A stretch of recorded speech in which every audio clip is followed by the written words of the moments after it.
आज का जो पहला हमारा लेक्चर है वो नेपाल जेन जेड पर है। जेन जेड मतलब वो आखिरी जनरेशन जो डेमोक्रेसी को अपने साथ एक्सेप्टेंस नहीं देगी। ये जनरेशन की इंपॉर्टेंस रखती है। देखिए, जब आप नेपाल जाएंगे, नेपाल में आपको भूखमरी मिलेगी, अनएम्प्लॉयमेंट मिलेगा, लोग बहुत ज़्यादा परेशान मिलेंगे, लोग बहुत ज़्यादा तकलीफ़ों में मिलेंगे। तो वो क्लियर क्या कर रहा है? वो आपको ये क्लियर कर रहा है कि भाई साहब, नेपाल में भी चीज़ें ख़राब हो रही थी। अच्छा, एक पेशेंस था, लोगों ने बहुत शांति से उसको समझा, बहुत आराम से रहे कि भाई चलो नेपाल है, नेपाल को हम बाद में रेगुलेट कर लेंगे, चीज़ों को सही कर लेंगे, हमारे काम हो जाएंगे। जनता को बाद में दिखा कि नेपाल तो सेटल होने से रहा। पॉलिटिकल लीडर के बच्चे बाहर जा रहे हैं, उनके पास करोड़ों रुपए हैं। 59,900 करोड़ का लास्ट घोटाला है, मतलब 60,000 करोड़ का घोटाला नेपाल के नेताओं ने किया था आखिरी। इन्होंने ये सोचा कि भाई ये जनरेशन अगर अब नहीं जागेगी तो दिक्कत होगी।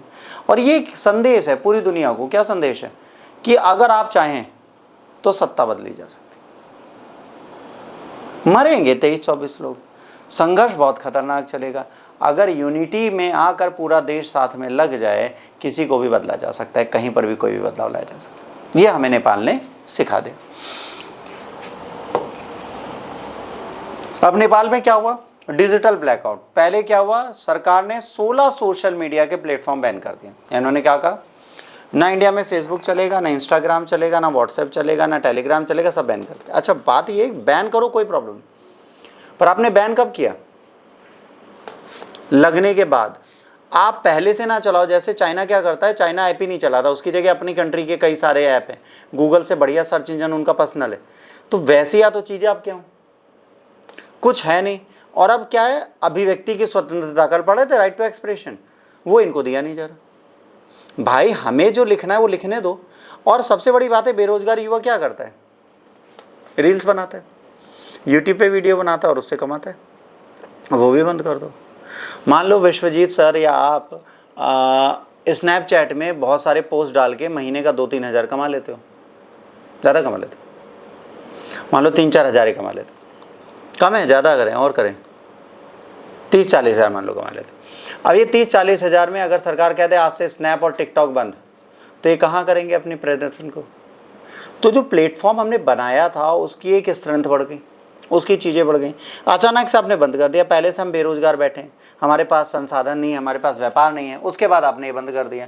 तो 300 मिलियन पॉपुलेशन जो कम्युनिकेशन चैनल्स अपने चलाती थी, मतलब नेपाल की आधी पॉपुलेशन जो कम्युनिकेशन चैनल चलाती थी, वो हो गए बेरोजगार। इसके बाद nepo kids, viral online campaign expose किया गया किसके लिए? जो पॉलिटिकल चाइल्ड्स थे, जो अपनी luxury car, designer good, foreign vacations, ये सारी चीज़ें पोस्ट करते थे। I am the daughter of Oli, I am riding Ferrari. और जिस बच्चे ने पोस्ट देखा वो चला रहा है लारी, तो क्या होगा? गुस्सा आएगा। अगली बार डाला आई एम वियरिंग गुच्ची, और एक नेपाली खड़ा था मोची के पास, गुस्सा आएगा। आएगा कि नहीं आएगा? I am eating the great रवाडा, दूसरा खा रहा है बटाटा बड़ा, गुस्सा आएगा।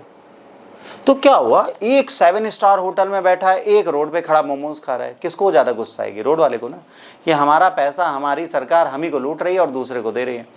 ये गुस्सा कहीं ना कहीं फूटना था।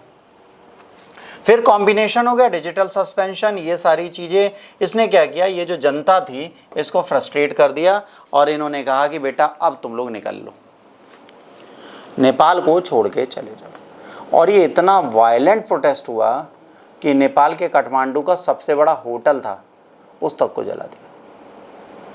जो इधर नेपाल काठमांडू शहर में खुलता था, पीछे हिमालय की साइड खुलता था, खरबों रुपए का होटल जला दिया, सरकारी दफ्तर जला दिए, उनकी कुर्सी प्रॉपर्टी उठा लाया, आग लगा दी, निस्तो नाबूद कर दी चीज़ें। तो जनरेशन अगर जागती है तो देश बदलता है, और जब देश बदलता है तो राजनीति बदलती है और नई विचारधाराएं आती हैं। विश्व गवाह है कि जब भी जनता ने आंदोलन किया है वो क्रांति में बदला है, भले वो फ्रांस हो, भले वो अमेरिका हो, भले वो कोई और कंट्री हो। क्रांतियों ने देश को बदला है, देश में बदलाव लाए हैं। वही बदलाव नेपाल सोच रहा है। 13 से 28 साल के लोग पीसफुल प्रोटेस्ट कर रहे थे। इन्होंने कहा ट्रांसपेरेंसी ले आओ, सिस्टमेटिक चीज़ें कर दो। यूथ का एम्प्लॉयमेंट 20.8% चला गया था, अपॉर्चुनिटीज़ थी नहीं, इनइक्वलिटीज़ बहुत बढ़ चुकी थी। अब टर्निंग पॉइंट क्या हुआ, सितंबर 8 और 9 को डेडली एक्सीलेशन हुआ। पुलिस ने गोली चला दी उस भीड़ पर जो चुपचाप प्रोटेस्ट कर रही थी। 19 यंग बच्चे मर गए और हज़ारों लोग, मतलब 100 से ऊपर लोग घायल हो गए काठमांडू में। पार्लियामेंट्री बिल्डिंग या गवर्नमेंट ऑफिस को फिर प्रोटेस्टर्स के गुस्से ने क्या किया, आग लगा दी। पर जितने भी बड़े पॉलिटिकल लीडर्स थे उनको दौड़ा दौड़ा के मारा, उनके घरों में घुस गए। वहाँ के फॉरेन मिनिस्टर, वहाँ के फाइनेंस मिनिस्टर, वहाँ के अदर मिनिस्टर्स को रोड पे गिरा गिरा के मारा है भीड़। वो पहन के भाग रहे थे कपड़े की गाड़ी नहीं, गिरा गिरा के मारे गए। सोचो, मतलब हमारी कंट्री का एक लीडर बाहर निकले और हम लोग वहाँ खड़े हो जाए, उन्हें गिरा गिरा के मारे। ना वीआईपी, ना सुरक्षा, ना पुलिस, ना फोर्स, लथेड़ के मारे, और वो इनफोर्स हो, नेता हो हमारे देश। सोचो क्या औकात उनकी रह गई। तो अगर जनता गुस्से में आती है तो हर बंदे की पावर खत्म हो जाती है। फिर गवर्नमेंट, फिर prime minister KP Sharma Oli ने रिज़ाइन कर दिया सितंबर 9 को, और ये सेवरल की मिनिस्टर्स के साथ कहीं और चले गए। ठीक है, ये अंडरग्राउंड है, ये सेफली आर्मी के हेलीकॉप्टर से रेस्क्यू हो गए। फिर आर्मी ने कंट्रोल लिया और काम किया। मिलिट्री डिप्लॉय, नेपाल में आर्मी को डिप्लॉय किया गया। काठमांडू में पुलिस को पूरा लॉस जब खो दिया तो प्रेसिडेंट रामचंद्र पौडवाल ने इमरजेंसी डायरेक्टिव को रिस्टोर किया और ऑर्डर डाले कि भाई नेपाल को दोबारा शांतिपूर्ण किया जाए। तो कौन आया, आर्मी आई। आर्मी ने Ashok Raj single balanced firm enforcement किया, और इन्होंने कहा कि भाई आर्मी चीफ हैं वहाँ के अशोक राज, उन्होंने बैलेंस किया। इन्होंने कर्फ्यू लगाया, इन्होंने कहा कि भाई अब अगर कोई मूव करता है सुबह से शाम तक तो उन्हें गोली मार दी जाएगी, 5 बजे के बाद कर्फ्यू में ढील दी जाएगी। अब धीरे धीरे वहाँ पे प्रोटेस्ट ख़त्म हुआ। अब ये मिलिट्री प्रेजेंस नेपाल में जो है क्राइसिस मैनेजमेंट के लिए 1996 से 2006 तक रही। ठीक है, इसके बाद दोबारा ये हमारे सामने आई है। अब generation Z vision versus hijackers, original movement, protester leader maintain their movement was fundamentally peaceful, non violent नहीं था। इन्होंने क्या कहा, हम अपना जो आंदोलन कर रहे थे हम शांतिपूर्ण तरीके से कर रहे थे, इस आंदोलन में कहीं पे भी वायलेंस था ही नहीं। फिर ये वायलेंस आया कैसे, उन्होंने कहा हम चेंज चाहते थे, हम अराजकता नहीं चाहते थे, we don't want chaos, our movement has been hijacked by opportunities.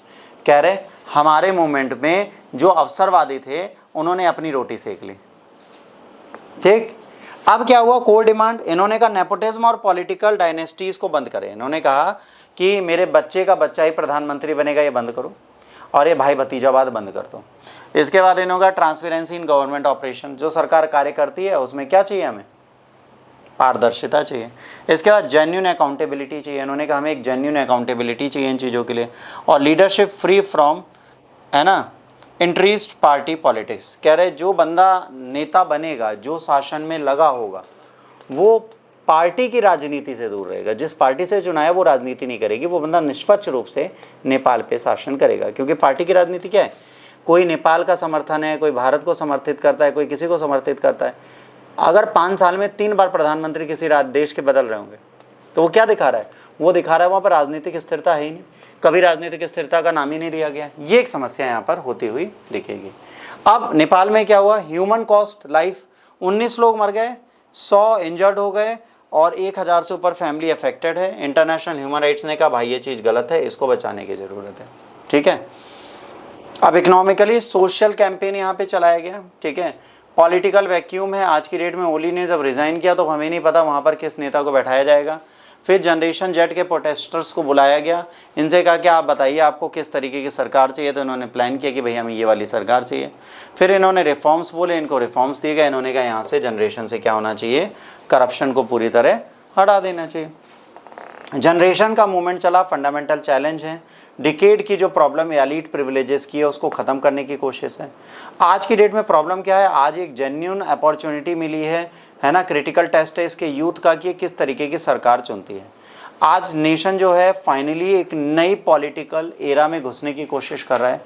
But क्या ये पॉलिटिकल एरा इनके लिए सही होगी, क्या ये पॉलिटिकल एरा इन्हें राइट डिसीजंस दे पाएगी। देखिए यहाँ पे सबसे बड़ी प्रॉब्लम है राइटियसनेस की।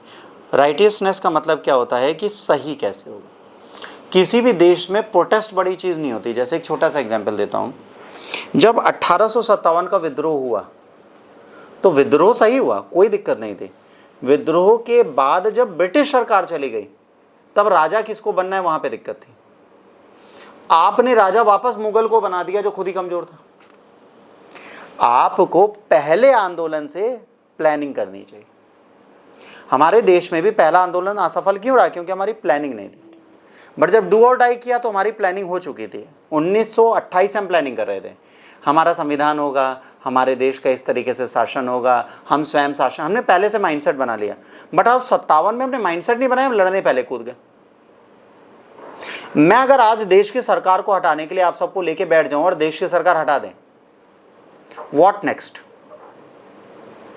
नहीं पता। तो हटाने के बाद भी हम सफल तो हुए ही नहीं। यही जेन एक्स जेड की प्रॉब्लम हो गई। इन्होंने किया सब कुछ अच्छा, बट प्रॉपर प्लानिंग नहीं की। आगे क्या होगा? अगर ये टेस्ट में पास हो गए तो नेपाल सुधर जाएगा, नहीं हुए तो फिर से करप्शन आ जाएगा। भाई मैं मोदी को हटा के खुद प्रधानमंत्री बन जाऊं और तुम सबको मिनिस्टर बना दो। मान लो मैं योगी मोदी की तरह ईमानदार हूं, बाकी मिनिस्टर भ्रष्ट हैं, तब भी तो जनरेशन वही आएगी, नेपोटिज्म चलेगा, आपके बच्चे फॉरेन ही घूमेंगे। अब इंडिया में देखिए ना, अगर राहुल गांधी को थोड़ी सी भी बीमारी लगती है तो कहाँ जाते हैं? यूरोप इलाज कराने। सरकार में तो नहीं, पैसा कहाँ से आता है? हर नेता का बच्चा कहाँ पढ़ता है? विदेश में। इंडिया के एजुकेशन मिनिस्टर का बच्चा भी अगर विदेश में पढ़ता है तो इंडियन एजुकेशन सिस्टम पे थप्पा तो लगेगा ना। यहां चैलेंज यही है कि आप सुधार कैसे करोगे, ये आपको डे वन से पता होना चाहिए। अगर ये सुधार आपको डे वन से नहीं पता, अब वो इंप्रूवमेंट कर ही नहीं पाओगे अपने देश में। ये प्रॉब्लम इनको भी फेस करनी पड़ेगी। ठीक, कोई समस्या यहां तक? कोई डाउट, कोई परेशानी? बताओ।